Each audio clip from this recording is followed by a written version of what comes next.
હવે વાત એવા રાજનેતાની કે જે 2 દિવસ માટે આવ્યા પણ એવા મુદ્દાઓની વાત કરીને ગયા જે સાંભળનાર દરેક વ્યક્તિને લાગ્યું કે એમને ખબર છે અમારા મુદ્દાની, એ સમજે છે આ વિષયને, કાશ સોલ્યુશન પણ આવી શકતું હોત।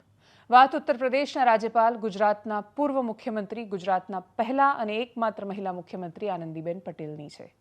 2 કાર્યક્રમોમાંથી એમના અલગ અલગ નિવેદનો છે કે જે ખૂબ ચર્ચામાં આવ્યા। એક તો ગુજરાત વિદ્યાપીઠમાં એમણે યુનિવર્સિટીઝ અને એના ભ્રષ્ટાચાર પર જે રીતે વાત કરી, ડિગ્રી કેટલો મોટો ભ્રષ્ટાચાર છે એની વાત કરી, અને બીજું એમના પુસ્તકનું લોકાર્પણ હતું, ચુનૌતિયા મુझे પસંદ હૈ। એમની આખી જો કે યાત્રા જેવી રહી છે કે જે યાત્રા જોઈને આપણે એવું સમજી શકીએ કે એક પટેલની છોકરી શિક્ષક બને, આચાર્ય બને, પોતાની વીરતા માટે, બહાદુરી માટે રાષ્ટ્રપતિનો પુરસ્કાર મેળવે, રાજનીતિમાં આવે, રાજ્યસભાના સાંસદ બને, સતત વર્ષોથી મિનિસ્ટર, મંત્રી રહે, સૌથી વધારે અનુભવ એમને રાજનીતિમાં રહ્યો હોય, રાજ્યના પહેલા મહિલા મુખ્યમંત્રી બને અને મુખ્યમંત્રી બનતાની સાથે સપાટો બોલાવે, એક પછી એક એવા નિર્ણયો લે અને એમના અવાજમાં એ દ્રઢતા છલકાય। તમે આનંદીબેન પટેલના લોકસંવાદના કોઈ પણ વિડીયો ઉઠાવીને જોશો તો તમને સમજાશે કે અધિકારીઓને વિનંતી નહોતા કરતા અથવા અધિકારીઓ પ્લીઝ આ કરી દેશો એ પ્રકારની એમની ભાષા નહોતી। એમને ખબર હતી કે એ કયા સિંહાસન પર બેઠા છે, એમને ખબર હતી કે એમના પદમાં કેટલી ક્ષમતા છે, અને એટલે જ આલોચનાના અનેક વિષયો હોવા છતાં તમે એ વાતને નકારી નહીં શકો કે આનંદીબેન પટેલના અવાજમાં જે રણકા સાથે દ્રઢતા હતી એની અસર ગ્રાઉન્ડ પર થતી હતી। એ જો કહી દે કે આ કેમ ન થયું ને આ થવું જોઈએ તો એનાથી ફરક પડતો હતો। આનંદીબેન છેલ્લા કેટલાય સમયથી મુખ્યધારાની રાજનીતિમાં એક્ટિવ નથી, પરંતુ છતાંય ખૂબ રેલેવન્ટ છે, એ વાતને તમે નકારી શકો એમ નથી। એમણે યુનિવર્સિટીઝની ડિગ્રી પર જે વાત કરી રહ્યા હતા કે આંગણવાડી પાસે મકાન ન હોય, ઓછો પગાર આપો અને બહેનો પાસે અતિશય કામ કરાવે રાખો, યુનિવર્સિટીઝમાં ઇમારતો જ બનતી જાય, ડિગ્રી એ ધંધો બની જાય ને એટલે જ એ યુપીનું ઉદાહરણ આપીને કહી રહ્યા હતા કે એ સીધા ડિજીલોકરમાં ડિગ્રી આપે છે। એક તો ગુજરાત રાજ્યમાં આવીને યુપી મોડેલનું ઉદાહરણ આપવું પડે એ ગુજરાત રાજ્ય માટે થોડી કમનસીબની વાત હતી। કમનસીબી કરતાં એક કરુણા હતી આપણી। તમે સારા ઉદાહરણોને નકારી નહીં શકો, અને એટલે જ આનંદીબેન જે કહી રહ્યા હતા એને ગંભીરતાથી લેવાનો સમય છે। આજે આમ આદમી પાર્ટીના નેતા ચૈતર વસાવા એક બાજુ ગાંધીનગરમાં રજૂઆત કરતા હતા, અનેક આદિવાસી છોકરાઓ કે જેને જેન્યુન જરૂર છે સ્કોલરશિપની, એ શિષ્યવૃત્તિ માટે અમુક વાર ટટળતા રહી જાય, અને બીજી બાજુ રાજ્યની ખાનગી યુનિવર્સિટીઝ એ SC/ST સ્કોલરશિપ અને એમાં થતા કૌભાંડોમાં એક યુનિવર્સિટી 50-50 કરોડ રૂપિયા એમને એમ ખાલી કાગળ પર સ્ટુડન્ટ બતાવીને ખાઈ જાય। કાગળ પર યુનિવર્સિટીઝ ચાલે છે, એટલે આપણે પ્રાઇવેટ યુનિવર્સિટીનો એક્ટ શિક્ષણને વિસ્તારવા માટે લાવ્યા કે પછી શિક્ષણની ગોર ખોદવા માટે લાવ્યા? ખાનગીકરણ શેના માટે જરૂરી હતું? એટલે આપણે વિદેશ જેવી યુનિવર્સિટીઝ બનાવવાની વાતો કરતા હતા, અહીંયા કાગળ પર બધું ખવાતું જાય। આ બધા જ વિષયો છે એને નકારી શકાય એમ નથી। એમણે દારૂબંધીનો પણ ઉલ્લેખ કર્યો, એમણે એના કારણે ગુજરાતની સુરક્ષા વિશે પણ વાત કરી। એમણે પોતાના કાર્યક્રમમાં ખૂબ હસતા હસતા અલગ શૈલીમાં પણ એમણે ગૃહમંત્રી અમિત શાહ પર પણ ટિપ્પણી કરી। એમની વાતો જે ચર્ચામાં આવી અને એકદમ સંક્ષિપ્તમાં સાંભળીએ। અમે ડિજીલોકરમાં પાછલા 4 વર્ષથી ડિજીલોકરમાં જ સબમિટ કરીએ છીએ। ભ્રષ્ટાચારનો એક અડ્ડો છે મિત્રો, ડિગ્રીઓ।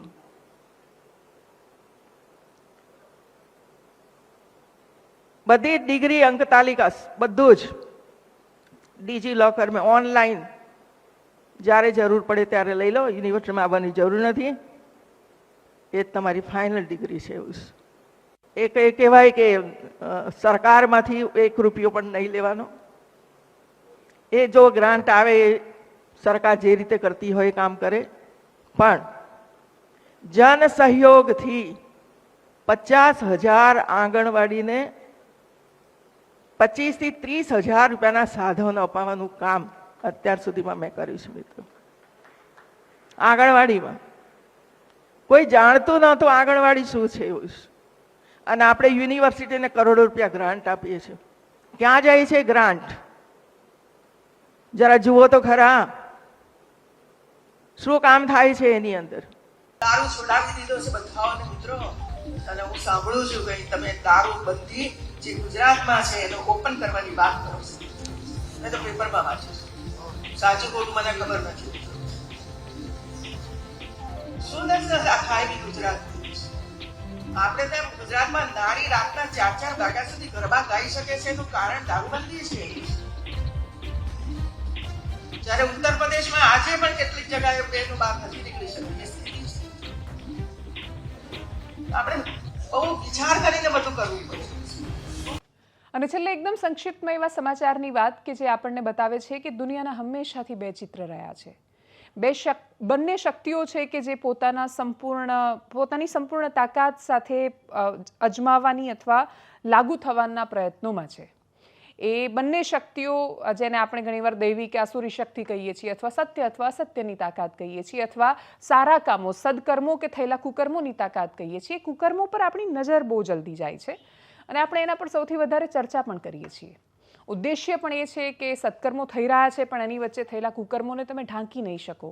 ભ્રષ્ટાચારથી માંડીને, બેરોજગારીથી માંડીને, મોંઘવારીથી માંડીને, અતિશય વધતો ક્રાઇમ રેટ, માણસમાં, સમાજમાં વધી રહેલી સમસ્યાઓ, એકબીજા માટે પેદા થઈ રહેલી ઘૃણા, આ બધા જ દ્રશ્યો જો તમે સતત જોયા કરો તો તમને એવું લાગે કે દુનિયા આ જ છે. પણ દુનિયા આ નથી.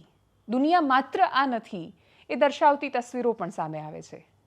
આજનો દિવસ એ રીતે ઐતિહાસિક છે કે એ વાત આપણા સુધી પહોંચાડે છે કે ક્રાંતિ માત્ર ભાષણોથી નથી થતી.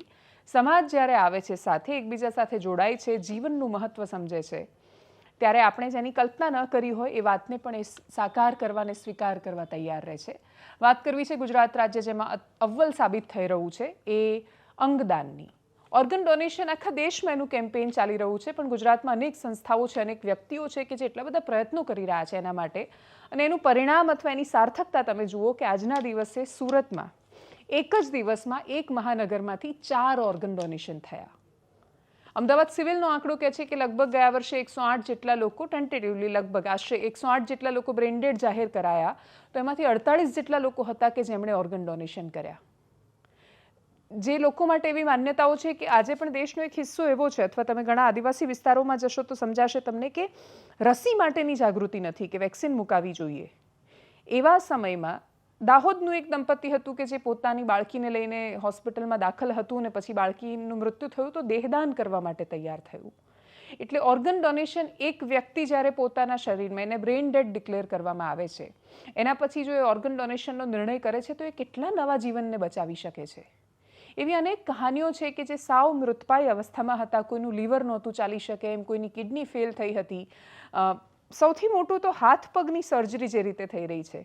કોઈ વ્યક્તિ અકસ્માત પછી એનો હાથ ગુમાવી દે અને એના પછી એને જ્યારે હાથ મળે છે, જે વ્યક્તિએ જીવ ગુમાવ્યો છે એનો હાથ જ્યારે એ વ્યક્તિમાં ટ્રાન્સપ્લાન્ટ થાય છે ત્યારે એ કેટલી અદ્ભુત ક્ષણ હોય છે, જે આપણને કદાચ ઈશ્વરની વધારે નિકટ લઈ જાય એવી ક્ષણ હોય છે. અને એ બધી જ વાતો સાકાર થઈ રહી છે ગુજરાતમાં, અને એનું એકમાત્ર કારણ સામાજિક જાગૃતિ છે. અંગદાન વિશે આપણે સતત આગળ વાત કરતા રહીશું અને અપેક્ષા રાખીએ કે જો તમારી આસપાસ, ન કરે નારાયણ કોઈની સાથે આવું ન થાય, પણ જો બ્રેઇન ડેડ જે પ્રકારની ઘટનાઓ, દુર્ઘટનાઓ થાય છે, તો આપણે એટલી જાગૃતિ ફેલાવવાનો પ્રયત્ન કરીએ કે અંગદાન માટે, ઓર્ગન ડોનેશન માટે પરિવારો તૈયાર થાય. એનાલિસિસમાં અત્યારે બસ આટલું. જો આપ અમને યુટ્યુબ પર જોઈ રહ્યા છો તો સબસ્ક્રાઇબ કરો, ફેસબુક પર જોઈ રહ્યા છો તો ફોલો કરો, વિડીયોને શેર કરો. નમસ્કાર.